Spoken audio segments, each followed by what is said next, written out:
In this problem, we're supposed to complete this table for a population growth model for a certain country.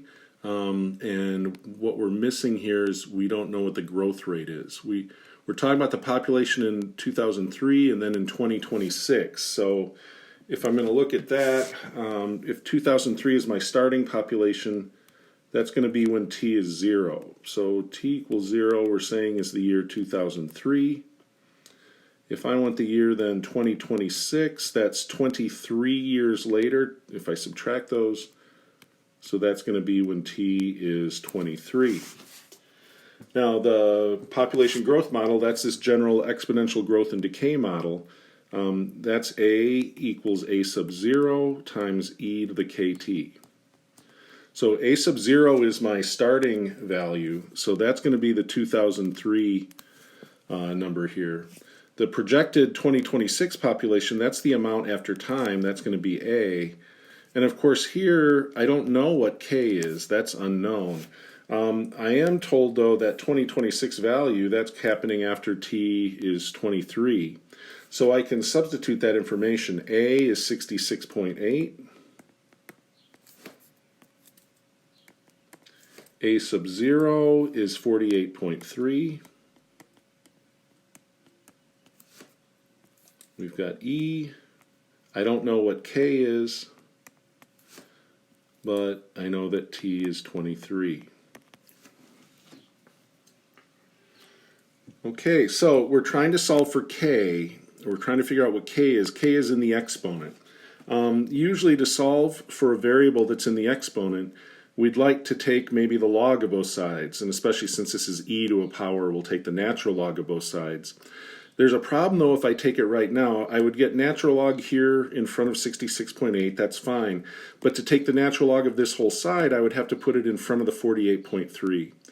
And then it's not natural log of something to a power. It's the natural log of something times something to a power. And I don't want that something times. I have to get rid of the 48.3. So I'm going to divide both sides of this equation by 48.3.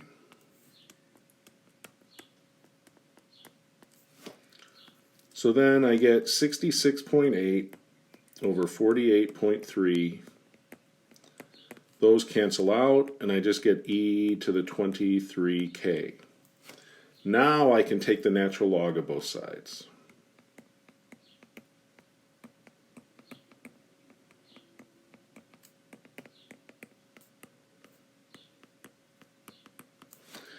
And when I do that, this exponent now can come down in front of the logarithm.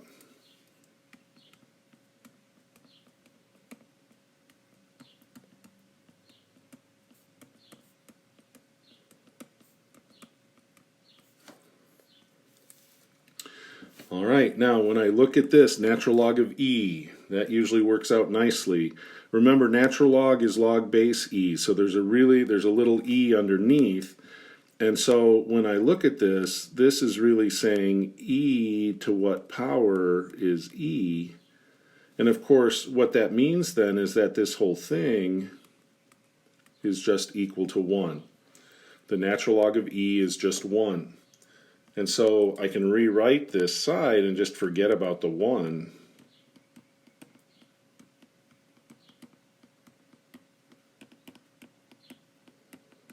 And now to solve for k, I'm just going to divide both sides by 23. The whole thing here has to get divided by 23. So I'm going to get k is the natural log of 66.8 over 48.3, and that whole natural log then has to get divided by 23. That's the exact value of k. Typically we're going to need to round k to be a certain decimal. It doesn't give me an amount to round to here. I'm going to go ahead and round to 4 decimal places. You'd want to follow whatever directions are in the problem.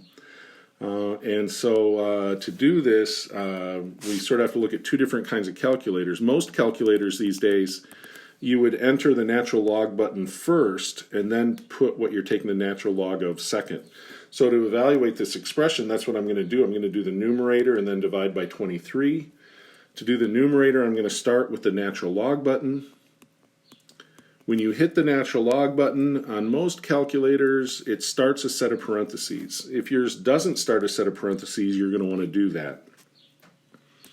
So then 66.8 divided by 48.3, and then I close the parentheses. That's why it's important that I opened it earlier before I do this divided by 23 at the end, and then I'll hit enter or equals or whatever you've got.